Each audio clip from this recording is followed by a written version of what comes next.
When you hear this question, what do you love about the church? What comes to mind, Mhm. Paul?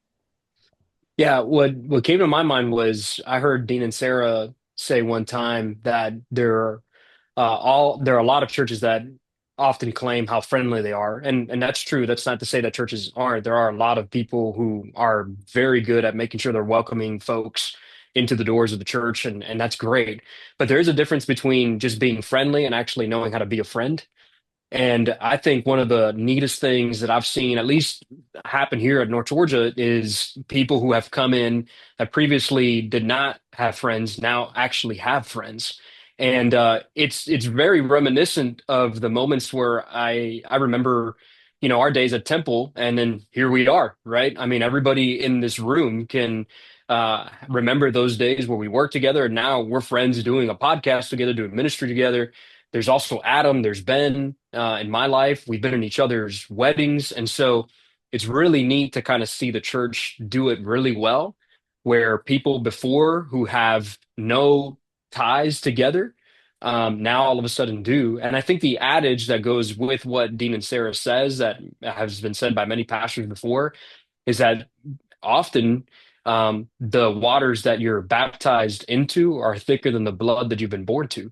So even some family members that are very distant from you, that are kin, aren't as close as the friends that you actually have within church. And so I think that's one area that I think the church should be celebrated by because of how good they can be at becoming friends with folks that inevitably become as close as family. That's good. John? There's so many things about the church. I love the church. So many wonderful things. I think the overarching thing in which people most appreciate is how the church continuously through various avenues help people love Christ more.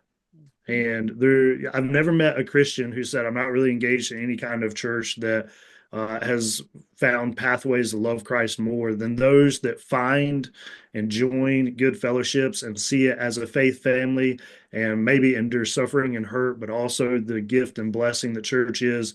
And at the end of 10, 15 years, I think one of the most incredible things is they look back on it and they say, oh, I love this church, but what they really unveil in the conversations is this church has helped me love Christ so much more than I could have done on my own in my own bubble. And I think that's one of the things I love about the church. The church has helped me love Christ infinitely more than if I were left to my own devices or even in a parachurch ministry or any other things. It's the place where I've learned more about who Christ is. I've my heart's become softer and tender to Christ over time, relating and living in relationship and community with people that are not like me has given me the opportunity to exercise in one another's, which all points back to what Christ has done. So I think that's the peak for me is seeing that longevity of people loving Christ more that belong to a good church. That's good. I think when this question came up, one of the things that jumped in my mind that I see contextually a lot here is generational faith.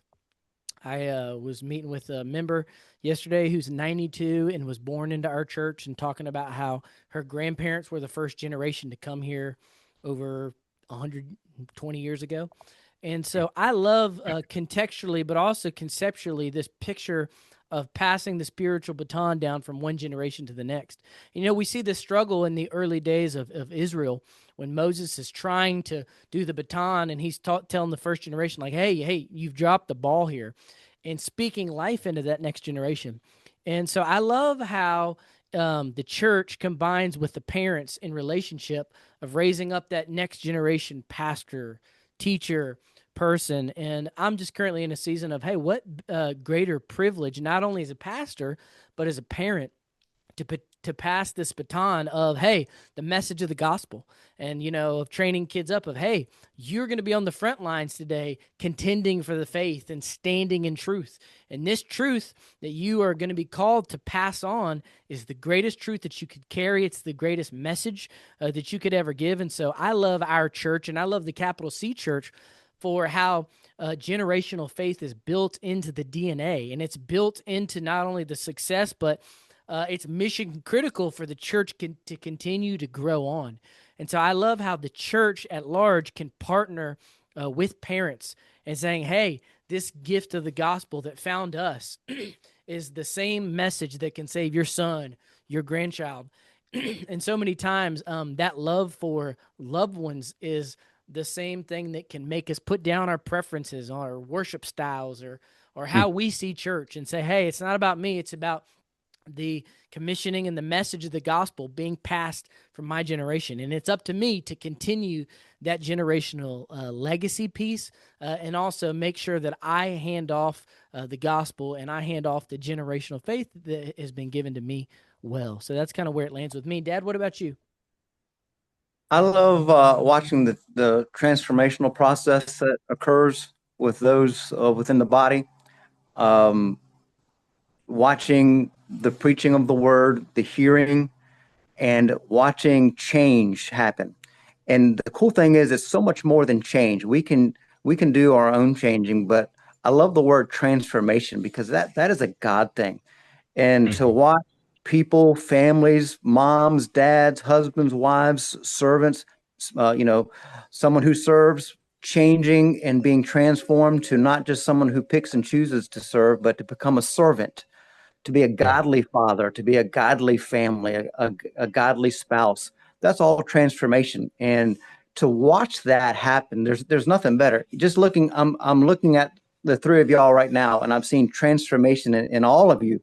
I remember seeing John when, he was just really learning, what does a devoted follower of Christ look like? What does ministry look like? And Paul coming in and saying, hey, Paul, let's just do some preaching in the chapel. And then, of course, watching Joseph, my son, just move through maturity. And so now, he's a pastor and a father.